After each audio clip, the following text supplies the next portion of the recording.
তাহলে আজকের ক্লাসের আলোচনার প্রথমেই আমরা ভারতের নদ নদী এই বিষয়টা নিয়ে একটু দেখার চেষ্টা করব। তো দেখো, আমাদের ভারতবর্ষের যে রিভার সিস্টেম, ভারতের বিভিন্ন জায়গায় কিন্তু নদ নদী রয়েছে, বিভিন্ন রাজ্যেই নদ নদী রয়েছে। বলা যেতে পারে নদ নদীকে কেন্দ্র করেই কিন্তু ভারতের প্রথম যে সভ্যতা, সিন্ধু নদীর তীরে যে সভ্যতা, সেটা গড়ে উঠেছিল। এবং ভারতের প্রাণধারার সঙ্গে কিন্তু নদ নদী ওতপ্রোতভাবে জড়িয়ে আছে। ঋগ্বেদের যুগ থেকেই দেখা যায় নদীকে আমরা দেবতা জ্ঞানে পুজো করা হতো, দেখি আমরা। তো যাই হোক, নদ নদী একটা বিরাট অংশ জুড়ে রয়েছে এবং ভারতবর্ষের বিভিন্ন ক্ষেত্রে কিন্তু নদ নদীর একটা বিশাল ভূমিকা রয়েছে, যেমন কৃষিকাজ হোক, শিল্প হোক, বা গৃহস্থালির বিভিন্ন কাজ কার্যাবলীর ক্ষেত্রে হোক, বিদ্যুৎ উৎপাদনের ক্ষেত্রে হোক, সমস্ত কাজেই কিন্তু নদ নদীর যে জলসম্পদ, সেই জলসম্পদের একটা বিশেষ ভূমিকা রয়েছে বলা যেতে পারে। সুতরাং এত কিছুর জন্যই আমাদের ভারতবর্ষকে, এই ভারতের যে নদ নদী রয়েছে সেই নদ নদীগুলোকে অনেকে হার্ট অফ ইন্ডিয়া বলে অভিহিত করে থাকেন, অর্থাৎ ভারতের নদ নদীগুলোকে হার্টস অফ ইন্ডিয়া বলে অভিহিত করা হয়।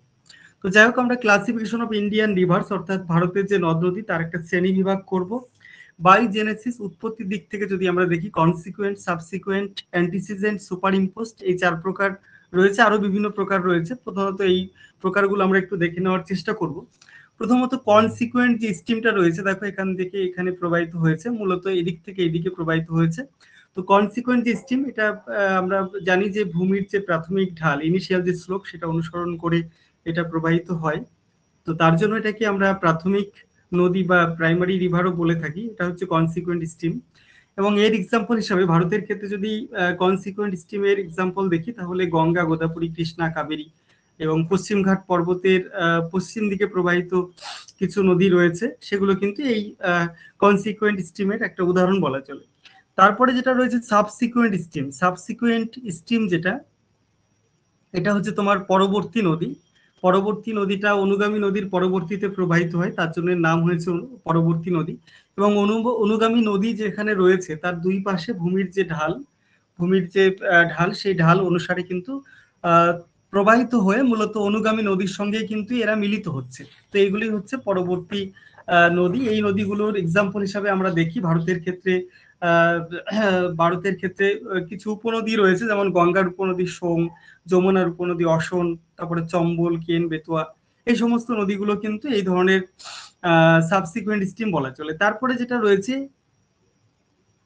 তারপরে আরো কিছু নদী আমরা এখানে দেখেছি যে অ্যান্টিসিডেন্ট স্ট্রিম, অ্যান্টিসিডেন্ট স্ট্রিম যেটা রয়েছে, এই ব্যাপারটাকে, এটা হচ্ছে পূর্ববর্তী নদী। ভূমির উত্থান হচ্ছে, উত্থানের সঙ্গে সামঞ্জস্য রেখে নদীর আগের যে প্রবাহ পথ ছিল সেটা বজায় রাখার চেষ্টা করছে। এই ধরনের নদীগুলোকে অ্যান্টিসিডেন্ট রিভার বা পূর্ববর্তী নদী বলা হয়। যেমন ভারতের ক্ষেত্রে সিন্ধু, শতদ্রু, ব্রহ্মপুত্র, বিতস্তা, ইরাবতী, এই সমস্ত নদীগুলো আমরা দেখি যে এই নদীগুলো কিন্তু পর্বতশ্রেণীকে আড়াআড়িভাবে কেটে অতিক্রম করেছে, অর্থাৎ আগের প্রবাহপথটা বজায় রাখার তারা চেষ্টা করেছে। তারপরে যেটা রয়েছে সুপার ইম্পোস্ট স্ট্রিম, যেটা অধ্যারোপিত নদী বলা হয় বাংলাতে। এখানে উপরে শিলাস্তরে দীর্ঘদিন ধরে যখন একটা নদী উপত্যকা থাকে, তো নদীটা কিন্তু ক্ষয়কার্য করতে করতে আস্তে আস্তে নিচের যে শিলাস্তর, সেই শিলাস্তরের উপরে কিন্তু নিজেকে অধ্যারোপিত করে ফেলে। তো তার জন্য এগুলোকে অধ্যারোপিত নদী বলা হয়। যেমন সুবর্ণরেখার একটা অংশ কিন্তু এইভাবে অধ্যারোপিত হয়েছে। এছাড়া দামোদর, চম্বল, এই সমস্ত নদীগুলো কিন্তু অধ্যারোপিত নদী বলা যায়। যাই হোক, আমরা স্ট্রিমের যে বিষয়টা সেটা আমরা দেখলাম। আরো কিছু নদী রয়েছে, যেমন অবসিকুয়েন্ট স্ট্রিম, যেটা, এটা হচ্ছে তোমার বিপরা নদী বলা হয়। অনুগামী নদী যেদিকে প্রবাহিত হয় তার উল্টো দিকে, এদিক থেকে এইদিকে, মানে এই দিক থেকে ধরে এইদিকে প্রবাহিত হচ্ছে, এটা হচ্ছে বিপরা নদী। আর রিসিকুয়েন্ট স্ট্রিম যেটা, এটা হচ্ছে অনুগামী নদী যেদিকে প্রবাহিত হচ্ছে একই দিকে যখন এরকম ভাবে একটা নদী প্রবাহিত হচ্ছে, এই যে যেটা আবার পরবর্তী নদীর সঙ্গে মিলিত হচ্ছে পরবর্তী ক্ষেত্রে, এগুলোকে বলা হচ্ছে রিসিকুয়েন্ট বা পুনর্ভবা নদী। যাই হোক, এরকম বিভিন্ন টাইপস গুলো রয়েছে। এবারে আমরা বাই সোর্স যদি আমরা দেখি, অর্থাৎ উৎস অনুসারে যদি আমরা দেখি, তাহলে আমরা দেখব কিছু নদী হিমালয় পর্বত থেকে উৎপন্ন হয়েছে, যেমন সিন্ধু নদী, গঙ্গা নদী, ব্রহ্মপুত্র নদী। তারপর সহ ভারতের আরো যে সমস্ত উচ্চভূমি রয়েছে, সেই সমস্ত নদীগুলো থেকে উৎপন্ন হয়েছে, যেমন লুনি নদী, তারপরে সবরমতী নদী, নর্মদা, তাপ্তি মহানদী, এগুলো হবে। পশ্চিমঘাট পর্বত সংলগ্ন উচ্চভূমি থেকে যে নদীগুলো উৎপন্ন হয়েছে সেগুলোর মধ্যে কিছু নদী রয়েছে পূর্ব বাহিনী নদী, যেমন গোদাবরী, কৃষ্ণা, কাবেরী। এগুলো ম্যাপ দেখলে তোমরা বুঝতে পারবে। এবং পশ্চিম বাহিনী নদীগুলোর মধ্যে কালুকিম, অম্বিকা, পরিয়ার, পয়সিনী, কালী নদী এগুলো রয়েছে। ছোটনাগপুর মালভূমি থেকে যে নদীগুলো উৎপন্ন হয় সেগুলোর মধ্যে রয়েছে সুবর্ণরেখা, ব্রাহ্মণী, এই সমস্ত নদীগুলো কিন্তু রয়েছে। তো যাই হোক, এবারে আমরা বাই এরিয়াস অফ ফল, অর্থাৎ বলা যেতে পারে নদীগুলো কোথায় গিয়ে পড়েছে বা পতন স্থলটা কোথায় সেটার উপর ডিপেন্ড করে যদি আমরা ভাগ করি। মূলত ভারতবর্ষের ক্ষেত্রে অধিকাংশ নদীর পতন স্থল বা মোহনা অঞ্চল বলা যেতে পারে আরব সাগর অথবা বঙ্গোপসাগর, আরাবিয়ান সি অর বে অফ বেঙ্গল। এটা হচ্ছে ভারতের মোহনা অঞ্চল। তো বঙ্গোপসাগরে যে সমস্ত নদীগুলো পতিত হয়েছে, তো সেগুলোর মধ্যে রয়েছে ব্রহ্মপুত্র নদী, যেটা বাংলাদেশের মধ্যে যেটা যমুনা নামে পরিচিত হয়েছে, এবং গঙ্গা নদী যেটা বাংলাদেশের যেটা পদ্মা নামে পরিচিত হয়েছে, এবং আরো সুবর্ণরেখা, মহানদী, গোদাবরী, কৃষ্ণা, কাবেরী, এই নদীগুলো কিন্তু বঙ্গোপসাগরে পতিত হয়েছে। আরব সাগরে পতিত নদীগুলো যদি আমরা দেখি তাহলে আমরা দেখব যে তাপ্তি, নর্মদা, সিন্ধু, এই সমস্ত নদীগুলো কিন্তু আরব সাগরে পতিত হয়েছে। এবং কচ্ছের রনে পতিত যে নদীগুলো রয়েছে সেগুলোর মধ্যে একটা অন্তর্বাহিনী নদী রয়েছে, লুনি নদী, এটা রয়েছে। বাই ডিরেকশন অফ ফ্লো, অর্থাৎ প্রবাহের দিক অনুযায়ী যদি আমরা দেখি তাহলে আমরা দেখব একটা হচ্ছে পূর্ব বাহিনী নদী এবং একটা হচ্ছে পশ্চিম বাহিনী নদী। মূলত উপদ্বীপীয় মালভূমির ভারতীয় উপদ্বীপের প্রধান যে নদীগুলো সেটা হচ্ছে পূর্ব বাহিনী নদী, যেমন মহানদী, সুবর্ণরেখা, গোদাবরী, কৃষ্ণা, কাবেরী, এগুলো রয়েছে। এবং পশ্চিম বাহিনী নদীগুলোর মধ্যে রয়েছে নর্মদা, তাপ্তি, মাহি, সুবর্ণরেখা, এগুলো কিন্তু রয়েছে। এই যে মাহি, সবরমতী, এই সমস্ত নদীগুলো, এগুলো হচ্ছে তোমার পশ্চিম বাহিনী নদী। আর এই দিকের পশ্চিম বাহিনী নদী, আর এইদিকে যে নদীগুলো রয়েছে দেখতে পাচ্ছ যে কাবেরী, কৃষ্ণা, এই যেগুলো এগুলো হচ্ছে তোমার পূর্ব বাহিনী নদী। তো যাই হোক, এই নদীগুলো আমরা দেখলাম। এবার যদি আমরা দেখি রিজিওনাল ডিস্ট্রিবিউশন অনুযায়ী, আমরা যদি দেখি উত্তর ভারতের যে নদীগুলো রয়েছে, উত্তর ভারতের নদীগুলোর মধ্যে আমরা দেখতে পাচ্ছি গঙ্গা নদী রয়েছে, যমুনা নদী রয়েছে, তারপরে ব্রহ্মপুত্র নদী রয়েছে, অসমের ব্রহ্মপুত্র নদী, তারপরে আরো বিভিন্ন নদীগুলো রয়েছে উত্তর ভারতের নদী, সিন্ধু নদী রয়েছে, ভারত পাকিস্তানের মধ্যবর্তী সিন্ধু নদী রয়েছে, এই সমস্ত নদীগুলো রয়েছে। দক্ষিণ বাহিনী নদীগুলোর ক্ষেত্রে যে নদীগুলো পূর্ব বাহিনী নদী সেগুলোর মধ্যে যেমন মহানদী রয়েছে, তারপরে রয়েছে গোদাবরী রয়েছে, কৃষ্ণা, কাবেরী, এই সমস্ত নদীগুলো রয়েছে, কৃষ্ণা, কাবেরী, এই সমস্ত নদীগুলো রয়েছে, মহানদী। এই নদীগুলো কিন্তু পূর্ব বাহিনী, অর্থাৎ এর প্রবাহের দিকটা হচ্ছে পশ্চিম থেকে পূর্ব দিকে মূলত। আর এই দিকে যে নদীগুলো রয়েছে যেমন এই সমস্ত যে নদীগুলো রয়েছে এইগুলো কিন্তু মূলত পশ্চিম বাহিনী নদী। এই যে এই নদীগুলো হচ্ছে পশ্চিম বাহিনী নদী। তো যাই হোক, আমরা এরিয়া অনুযায়ী আমরা রিজিওনাল ডিস্ট্রিবিউশন দেখে নিলাম। এবারে ড্রেনেজ বেসিনটা কেমন, বড় না ছোট, এটার উপর ডিপেন্ড করে যদি আমরা দেখি, আমরা তিনটে ভাগে ভাগ করবো, একটা large basin, medium size basin এবং স্মল বেসিন। তো লার্জ বেসিনের ক্ষেত্রে যদি আমরা দেখি প্রতিটার আয়তন হবে 20,000 স্কোয়ার কিলোমিটারের অ্যাবভ। তো আর মিডিয়াম সাইজের ক্ষেত্রে দেখা যাচ্ছে 2,000 থেকে 20,000 স্কোয়ার কিলোমিটার, স্মল সাইজের বেসিনের ক্ষেত্রে লেস দেন 2,000 স্কোয়ার কিলোমিটার। তো এগুলোর মধ্যে বিভিন্ন হিমালয় পার্বত্য অঞ্চলে প্রধান যে তিনটে নদী গঙ্গা, সিন্ধু, ব্রহ্মপুত্র, এগুলোর বেসিনগুলো কিন্তু সব থেকে বড় বড় বেসিন। এবং এই লার্জ বেসিনের নদীগুলোই কিন্তু সব থেকে বেশি বলা চলে, এই গঙ্গা, ব্রহ্মপুত্র, সিন্ধু, এরাই কিন্তু অনেকটা জায়গা দখল করে আছে ভারতবর্ষের ক্ষেত্রে বলা চলে। 85% কিন্তু লার্জ বেসিনের অধীনে রয়েছে। এবারে মিডিয়াম সাইজ বেসিনের মধ্যে যেমন সুবর্ণরেখা একটা নদী রয়েছে, তো এটা মূলত মিডিয়াম সাইজ বেসিন বলা চলে। স্মল বেসিনের মধ্যে রয়েছে কোপাই নদী, যেরকম গঙ্গাবতী নদী, এই সমস্ত নদীগুলো রয়েছে।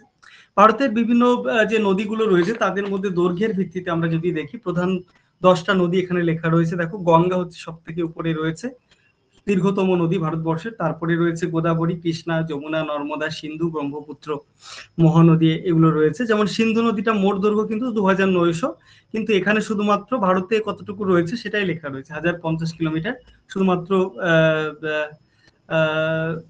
ব্যাপারটা লেখা রয়েছে, ভারতের ব্যাপারটা লেখা রয়েছে, বাকি পাকিস্তানে যতটুকু পার্ট রয়েছে সেটা কিন্তু এখানে লেখা নেই। আবার ব্রহ্মপুত্র নদীর ক্ষেত্রে যদি আমরা দেখি তাহলে মোট দৈর্ঘ্য কিন্তু অনেকটাই বেশি, 2,900 কিলোমিটার, ভারতের মাত্র 918 কিলোমিটার রয়েছে। বাকি প্রবাহটা কিন্তু উচ্চ প্রবাহ চীনে এবং নিম্ন প্রবাহ দেখি বাংলাদেশে রয়েছে। তো যাই হোক, আমরা এবারে বাই ড্রেনেজ প্যাটার্ন অনুসারে যদি আমরা দেখি কতগুলো ড্রেনেজ প্যাটার্ন রয়েছে, এই বিষয়গুলো একটু দেখার চেষ্টা করি। দেখো, ডেনড্রাইটিক এগুলো নিয়েও কোশ্চেন হতে পারে। কোন ধরনের জল নির্গম প্রণালী কোথায় সৃষ্টি হয়েছে, কোন নদীর ক্ষেত্রে কি জল নির্গম প্রণালী দেখা যায়, এগুলো নিয়েও এমসিকিউ কোশ্চেন হতে পারে। সুতরাং আমাদের এই বিষয়গুলো জেনে নিতে হবে। ডেনড্রাইটিক বা বৃক্ষরূপী জল নির্গম প্রণালী যেটা দেখা যায়, বৃক্ষের মতো দেখা যায়। ডেনড্রন একটা গ্রিক শব্দ, যার অর্থ হচ্ছে ডেনড্রাইটিক, যার অর্থ হচ্ছে বৃক্ষরূপী বা গাছ। ডেনড্রন কথার অর্থ হচ্ছে গাছ। তো যাই হোক, ডেনড্রাইটিক ড্রেনেজ প্যাটার্নটার এক্সাম্পল হিসাবে আমরা বলতে পারি ভারতবর্ষের গঙ্গা, গোদাবরী এই সমস্ত বেসিনগুলোতে এই ধরনের প্যাটার্ন লক্ষ্য করা যায়।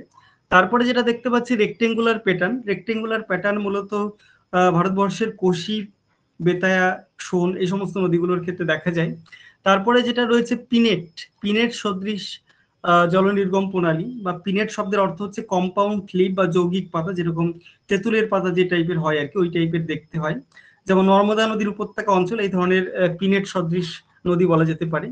ট্রেলিস, ট্রেলিস সদৃশ বা, ঠিক আছে, এই কথার অর্থ হচ্ছে গাছে ওঠার কোনো দণ্ড হতে পারে, গাছে উঠতে সাহায্যকারী কোনো দণ্ড।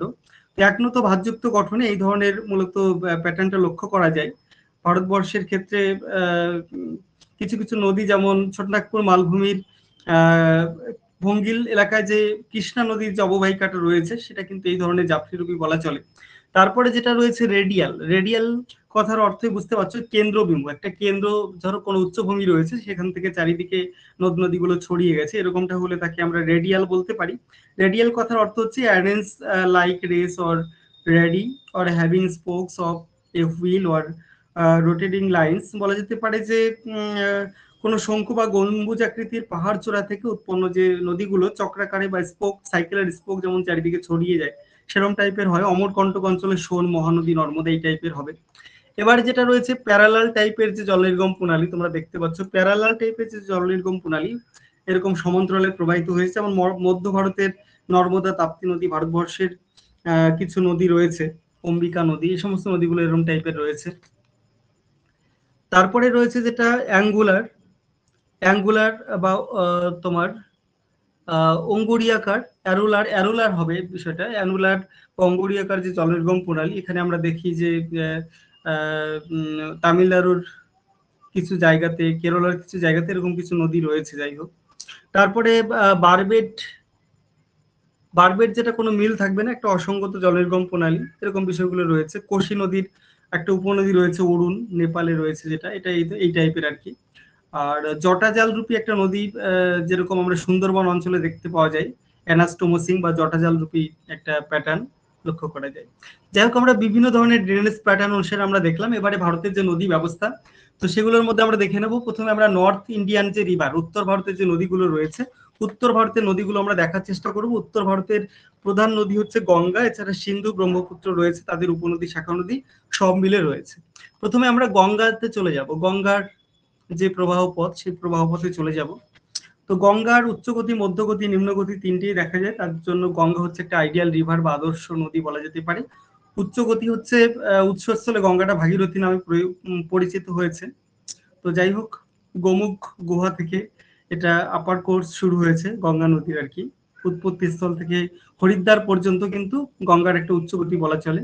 উচ্চগতিতে বিভিন্ন নদীগুলো, উপনদীগুলো সৃষ্টি করেছে, যেমন মন্দাকিনী, ধৌলি গঙ্গা, অলকানন্দা, এরকম বিভিন্ন আপার কোর্সে সৃষ্টি করেছে। তারপরে আমরা যদি দেখি এর যে মিডিল কোর্স যেটা আমরা দেখি, অর্থাৎ মধ্যগতি, এই মধ্যগতিটা মূলত হরিদ্বারের পর থেকে গঙ্গাটা প্রথমে দক্ষিণমুখী হয়।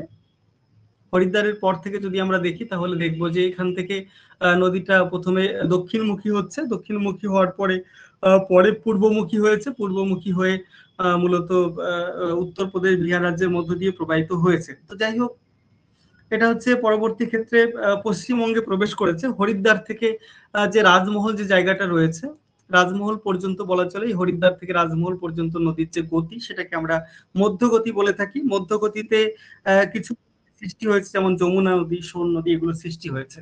তারপরে নিম্ন গতির ক্ষেত্রে যদি আমরা দেখি, নিম্ন গতি থেকে মূলত এই রাজমহল পাহাড় থেকে মূলত যে মোহনা অঞ্চল রয়েছে, বঙ্গোপসাগরের মোহনা অঞ্চল, সেই অঞ্চলে মূলত লোয়ার কোর্সটা বিস্তৃত হয়েছে। তো যাই হোক, গঙ্গার যে প্রধান শাখা নদী সেটা হচ্ছে পদ্মা। এই পদ্মা নদী, গঙ্গার প্রধান শাখাটি পদ্মা নামে কিন্তু বাংলাদেশে প্রবাহিত হয়েছে, যমুনা নদীর সাথে পরবর্তীতে মিলিত হয়েছে। ব্রহ্মপুত্রের যমুনা নদী যেটা রয়েছে উপনদী, সেই যমুনা নদীর সঙ্গে কিন্তু পরবর্তী ক্ষেত্রে মিলিত হয়েছে। তো যাই হোক, বঙ্গোপসাগরে পতিত হয়েছে গঙ্গা নদী। তো গঙ্গা নদীর ব্যাপারটা দেখলাম। গঙ্গার বিভিন্ন উপনদীগুলোর মধ্যে প্রধান হচ্ছে যমুনা, তারপরে চম্বল, রামগঙ্গা, ঘরঘরা বিভিন্ন নদীগুলো রয়েছে।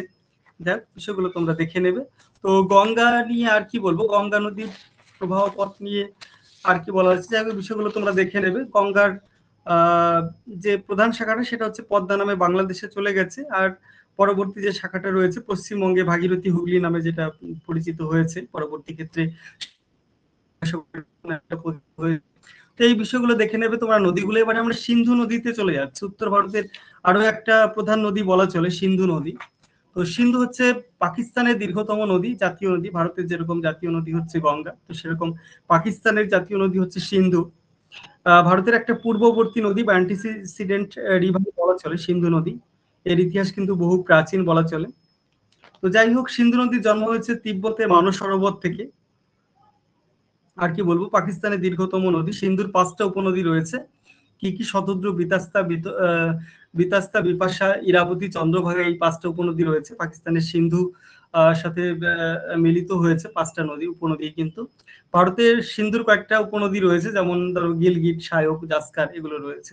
তো যাই হোক, সিন্ধু নিয়ে আমরা আলোচনা করলাম। এবং ভারত এবং যেহেতু সিন্ধু নদীটা রয়েছে, তো যার জন্য সিন্ধু নদীর যে জল বন্টন সেটা নিয়ে একটা চুক্তি হয়। চুক্তিটা হয়েছিল 1960-তে। তো ভারত ও পাকিস্তানের মধ্যে চুক্তিটা হয়েছিল। এর শর্ত ছিল যে সিন্ধু নদীর যে মোট জল তার 20% ইন্ডিয়া ইউজ করতে পারবে এবং বাকি যে 80% সেটা পাকিস্তান ইউজ করতে পারবে। এবং সিন্ধু নদীর এই জলের মাধ্যমে কিন্তু ভারতবর্ষের কয়েকটা রাজ্যে কিন্তু ইরিগেশনের সিস্টেমের ক্ষেত্রে ব্যাপকভাবে ব্যবহৃত হয়, যেমন পাঞ্জাব, হরিয়ানা, রাজস্থানের কৃষি ক্ষেত্রে এই জলটা কিন্তু খুবই কাজে লাগে।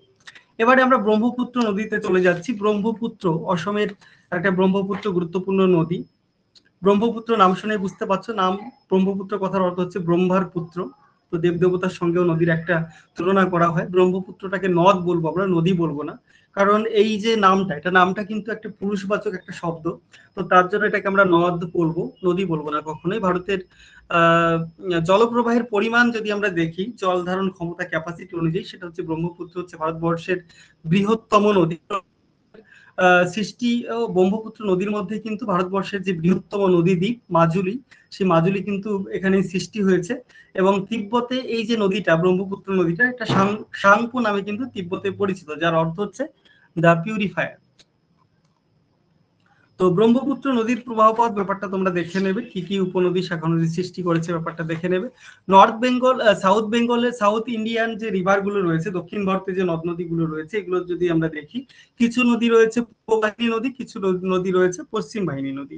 তো বিষয়টা তো আগে আমি আলোচনা করেছি। তো দক্ষিণ ভারতের যে নদীগুলোর মধ্যে কিছু কিছু নদী রয়েছে পূর্ব বাহিনী, কিছু কিছু নদী রয়েছে পশ্চিম বাহিনী। তো যাই হোক,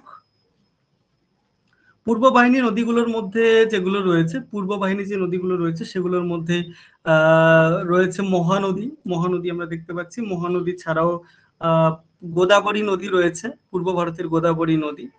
এছাড়া আরো যে সমস্ত নদীগুলো রয়েছে, যেমন তোমার কৃষ্ণা, কাবেরী, এগুলো কিন্তু পূর্ব বাহিনী নদী বলা চলে। কৃষ্ণা নদী, কাবেরী, গোদাবরী নদী, এগুলো হচ্ছে তোমার এই পূর্ব বাহিনী নদী। এটা হচ্ছে গোদাবরী নদী। আর পশ্চিম বাহিনী নদীগুলোর মধ্যে যেগুলো রয়েছে, বাহিনী বিভিন্ন নদীগুলো রয়েছে। পশ্চিম বাহিনী নদীগুলোর মধ্যে আমরা দেখতে পাচ্ছি যে তোমার এদিকে রয়েছে নর্মদা নদী, তাপ্তি নদী, এগুলো পশ্চিম বাহিনী নদী আর কি। তো যাই হোক, আমাদের ইন্ডিয়ান যে রিভার সিস্টেম নিয়ে এতক্ষণ আলোচনা করলাম। তো সবাই কি ঠিকঠাক আলোচনাটা বুঝতে পারলে আমাকে একটু জানাবে। ভারতের নদ নদী নিয়ে এতক্ষণ আলোচনা করলাম, সবাই ঠিকঠাক শুনতে পেয়েছো কিনা আমাকে একটু জানাবে। শুনতে আচ্ছা, পেয়েছি। শুনতে কোনো অসুবিধা, নেটওয়ার্ক কি প্রবলেম হচ্ছে? আমি জানি না এখানে কিরকম নেটওয়ার্ক পাচ্ছে। আমি তখন কথাটা কোচবিহারে শোনার আছি। সময় স্যার একটু আটকে গেছে। আচ্ছা আচ্ছা, সময় সময় আটকে যাচ্ছে। ওয়াইফাই কানেকশনটা একটু খারাপ হতে পারে মাঝে মধ্যে। যাই হোক,